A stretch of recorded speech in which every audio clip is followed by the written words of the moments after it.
ഒരു ചായക്കടയുടെ നേരെ ഓപ്പോസിറ്റുള്ള ഒരു ടൈലർ കടയിലാണ് ബഹുമാനപ്പെട്ട കബീർ ബാക്കവി ഉസ്താദിൻ്റെ പ്രഭാഷണം ഞാൻ ആദ്യമായി കേൾക്കുന്നത്. ഞാൻ ആ പ്രഭാഷണം കേട്ടുകൊണ്ട് ഇങ്ങനെ നടന്നു പോയിരുന്നു. അപ്പോൾ ഇതാരുടെ പ്രഭാഷണമാണ് ഇത്ര ഗാംഭീര്യത്തിലും ഇത്ര ആഴത്തിലിറങ്ങിയ വാക്കുകളൊക്കെ. പിന്നെയും ഞാൻ വേറെ ചില ഭാഗങ്ങളിലൊക്കെ ഇതേ പ്രഭാഷണം തന്നെ കേൾക്കാനിടയായി. അങ്ങനെ ഒരിക്കൽ ബഹുമാനപ്പെട്ട MP അബ്ദുൽ സമദ് സമദാനി സാഹിബിൻ്റെ ലോകാവസാനവും പരലോകവും മതത്തിലും ശാസ്ത്രത്തിലും എന്നുള്ളൊരു വിഷയം വളരെ ചെറുപ്പത്തിൽ തന്നെ ഞാൻ കേട്ടിട്ടുണ്ട്. അത് മുഴുവനായി കേട്ട ഓർമ്മയില്ലെങ്കിലും ഒരിക്കൽ കൂടി അതൊന്ന് കേൾക്കണമെന്ന് ഞാൻ ആഗ്രഹിച്ചിരുന്നു. അതുകൊണ്ട് തന്നെ ഞാൻ അന്നൊക്കെ വളരെ ചെറിയ ഫോണാണ്, ആ ഫോണ് എടുത്ത് നെറ്റിലൂടെ ഞാൻ സെർച്ച് ചെയ്യുകയായിരുന്നു.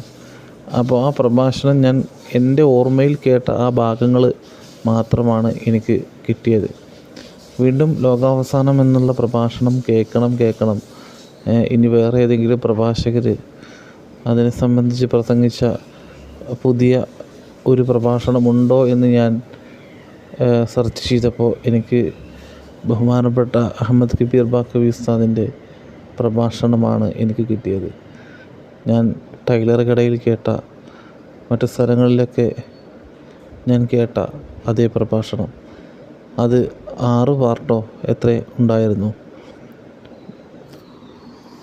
ലോകാവസാനം ഒരു വിളിപ്പാടകലെ എന്നുള്ള ഒരു വിഷയം.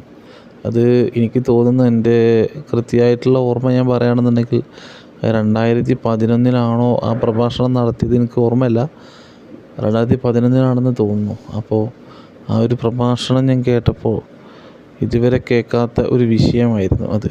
ഇതുവരെ ആരും പറയാത്തൊരു വിഷയം, വളരെ ഇൻട്രസ്റ്റിംഗ് ആയിട്ടുള്ള ഒരു വിഷയം. ആരുടെ മനസ്സിലേക്കും തറഞ്ഞു കയറുന്ന വാക്കുകളായിരുന്നു അന്ന്.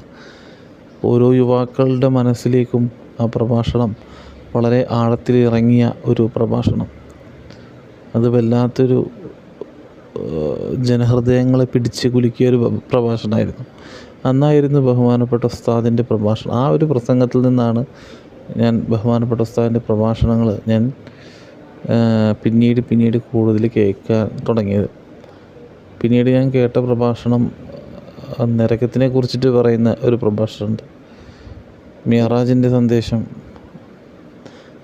കാലം തന്നെയാണ് സത്യം, ഇതൊക്കെ ഞാൻ കേട്ടിട്ടുണ്ട്. ആ പ്രഭാഷണങ്ങളൊക്കെയാണ് പിന്നീട് കൂടുതലായിട്ട് ഉസ്താദിൻ്റെ പ്രഭാഷണങ്ങൾ കേൾക്കാൻ എന്നെ പ്രേരിപ്പിച്ചത്. ഒരുപാട് ആളുകൾ ഉസ്താദിൻ്റെ പ്രഭാഷണങ്ങൾ കേട്ടിട്ട് നന്നായിട്ടുണ്ട്. ഞങ്ങളൊക്കെ ബഹുമാനപ്പെട്ട ഉസ്താദിൻ്റെ പ്രഭാഷണങ്ങൾ എത്ര ദൂരത്താണെങ്കിലും പോയിട്ട് കേട്ടിരുന്നു കേട്ടോ. അത് ചിലപ്പോൾ ബൈക്കിലാവാം, അല്ലെങ്കിൽ എൻ്റെ സുഹൃത്തിൻ്റെ ഒരു ഗൂഡ്സ് ഉണ്ടായിരുന്നു.